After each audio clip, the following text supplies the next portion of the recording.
Я хочу подчеркнуть, мы тоже хотим, чтобы в конце концов наступило хоть какое-то успокоение. И мы с уважением отнесемся к выбору украинского народа.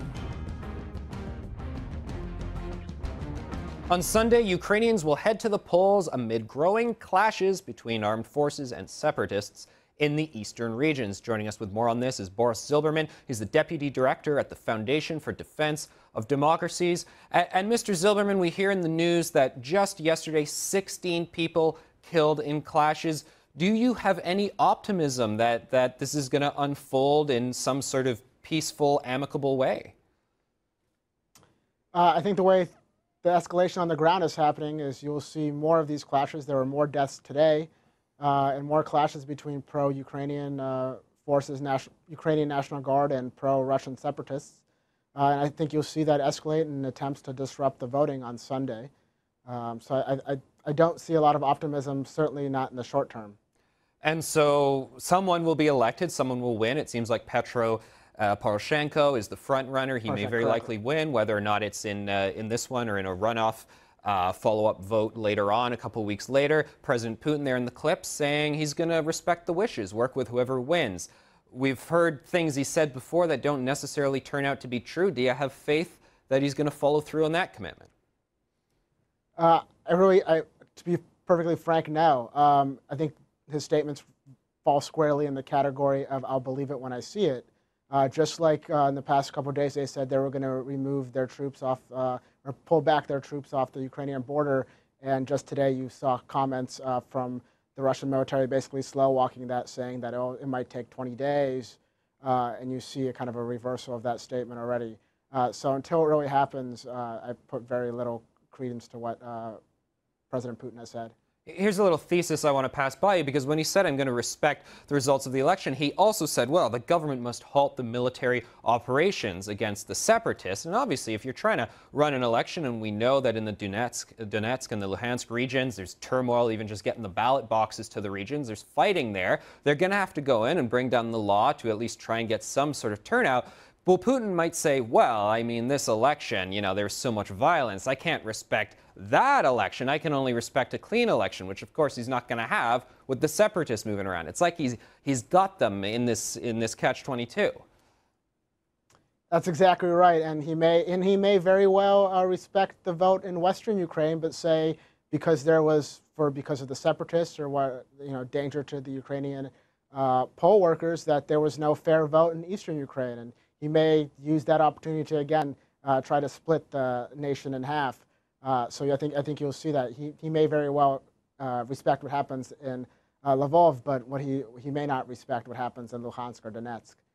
Now, we have elections observers from all different countries going to Ukraine. Some prominent Canadians will be going there. They've been on this program, on this network, discussing the mission out there. Former Ontario Premier Mike Harris will be there. I mean, do you think the Western observers are going to have much of an exposure to the Eastern region? Do you think they're going to be able to play a part in keeping this, as clean or as reputable as can be hoped for?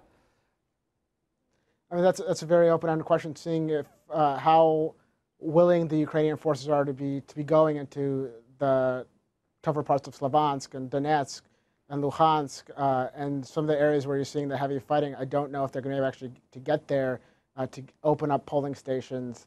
There have been some polling stations that have already been attacked that were trying to be set up. So I don't know, especially with public officials, whether it be Canadian, United States, or other Europeans, whether they would risk that and inverse whether the pro-Russian forces would risk attacking these convoys. So I think you're entering a phase that's really dicey with the vote and with all the Westerners there.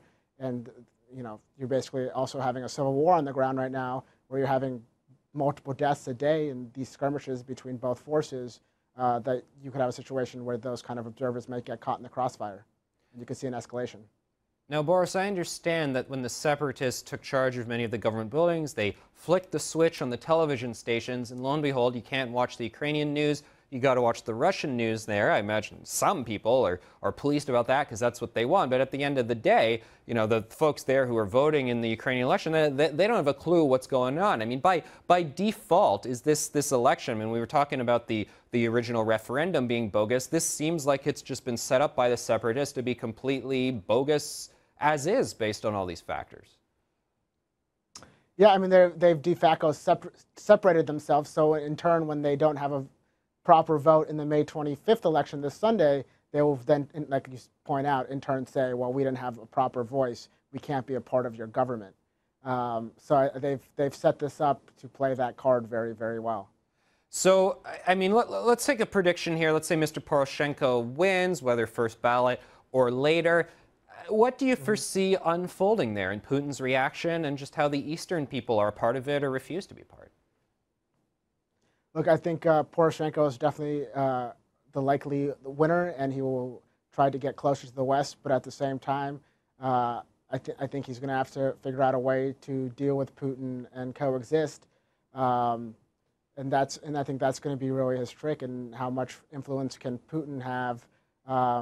Today's comments by Putin at the St. Petersburg Economic Forum are interesting in the fact that another scenario is maybe he's back-channeled his way into Poroshenko somehow, and he thinks that he's somebody that he can do business with and kind of continue things as they were under the previous leaders. So that's another, albeit pessimistic, way of looking at it, that maybe he does have people close to Poroshenko that he can count on. All right, Boris Silberman, we'll be looking eagerly at the results and talking about it on this program next week. Thanks very much for stopping by with your analysis. Thank you so much.